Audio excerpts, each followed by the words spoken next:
All right, let's talk about a word. It's one you hear all the time. A word so familiar, we think we know exactly what it means. Faith. But what if its original meaning was richer, more demanding, and way more public than we ever imagined? Let's dive in and unpack that. So, let me ask you, what is faith? I mean, for a lot of us, an answer probably jumps right into your head, right?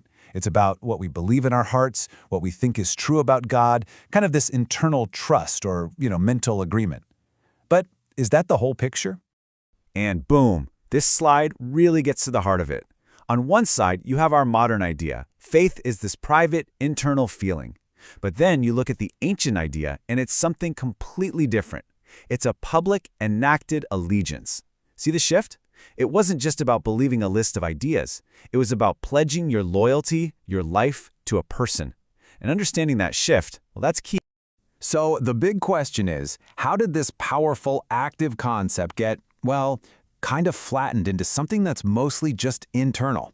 To figure that out, we've got to look at how we usually frame faith in our world today. Yeah, we've basically created this split, haven't we?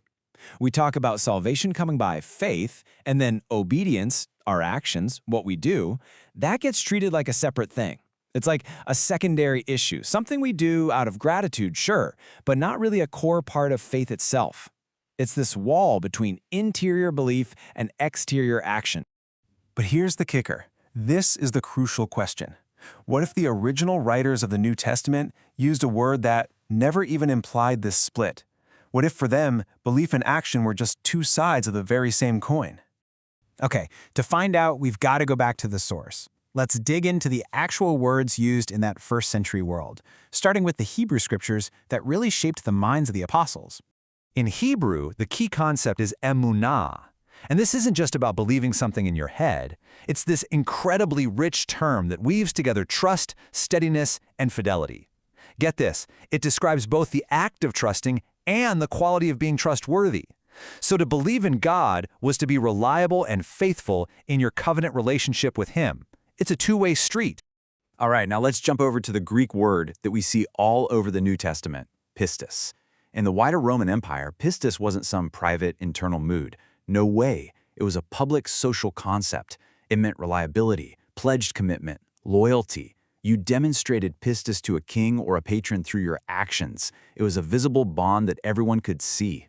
And this right here, this really drives the point home. For us today, what's the opposite of faith? Well, it's usually doubt, right? But for the ancients, the opposite of pistis wasn't just having some questions. It was disloyalty. It was treachery. It was breaking your pledged word.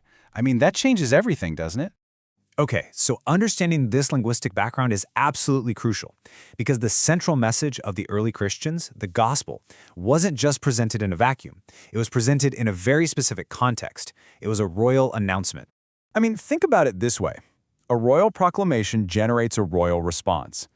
When a herald announces that a king has won a victory and is now on the throne, that message demands a response from the people. You don't just privately think, "Oh, that's interesting." No, you have to decide where your loyalty lies. An announcement about a king demands a response fit for a king.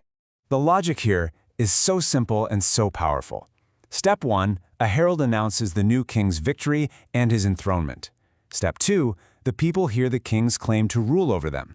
So step 3, what's the required response? It's to pledge allegiance to the new king.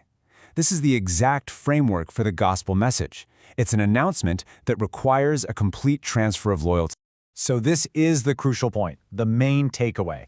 When those early Christians declared Jesus is Lord, this wasn't just some decorative add-on, like a nice religious saying. No, it was the political and cosmic climax of their announcement. It was a declaration of ultimate allegiance to a new sovereign, a new king. Okay. I know that hearing the word allegiance might make some people a little nervous. It can sound like, wait, does this mean we have to work for our salvation? That's a fair question. So let's see how this perspective actually clarifies that old faith versus works debate. You see, when the Apostle Paul argued against the works of the law, he wasn't arguing against obedience or doing good things in general. Not at all. The real debate was about who could belong to God's people. What Paul was opposing was the idea that non-Jews, Gentiles, had to adopt Jewish identity markers, things like circumcision or food laws, to be included. Instead, he affirmed that allegiance to the Messiah was the true marker of belonging for everybody. So the real question wasn't obedience or no obedience, it was which allegiance constitutes covenant membership. Is it an allegiance expressed through your ethnic identity and its badges, or is it allegiance to the new King, Jesus? For Paul, the answer was crystal clear. And this is where baptism fits in so perfectly. In that ancient world, baptism wasn't just a personal symbol, it was a public oath-like ceremony. It was the moment you publicly enacted your transfer of allegiance. You were basically renouncing all rival lords and declaring your loyalty to the risen King, Jesus, right there in front of the whole world. All right, so we've journeyed through language and history. We've dug into the context. But what's the practical payoff? I mean, why does recovering this ancient idea of faith as allegiance actually matter for us today? Well, first, it totally reframes how we think about failure. See, loyalty isn't about sinless perfection. I mean, no subject is a perfect subject. The real question is one of identity and belonging. The question is not, have you been perfect? It's, to whom do you belong? So when you stumble, do you run back to your King for forgiveness, or do you defect to another Lord? And that's a crucial distinction right there. Loyalty is maintained, not by being flawless, but by refusing to switch sides, by refusing to defect. It's maintained by returning to your rightful King through repentance when you inevitably fail. It's all about the settled overall direction of your life. So let's just quickly summarize what this powerful perspective helps us recover. 1, it reframes that old faith versus works debate around loyalty, not merit. 2, it integrates discipleship, actually following the King, into the very heart of what it means to be saved.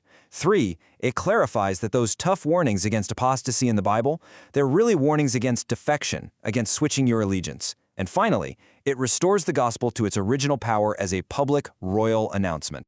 Now, to be absolutely crystal clear, the goal here is not to sneak works or merit back into salvation through the side door. Not at all. It's all about restoring the original, robust, rich meaning of faith, a trusting fidelity to the one true King, enacted in a life that publicly and joyfully belongs to Him. And all of this leaves us with a final, unavoidable question. Because this isn't just some interesting ancient idea, it's a present-day reality. If faith truly is allegiance, the question for each and every one of us is a profound one. To whom or to what do you truly belong?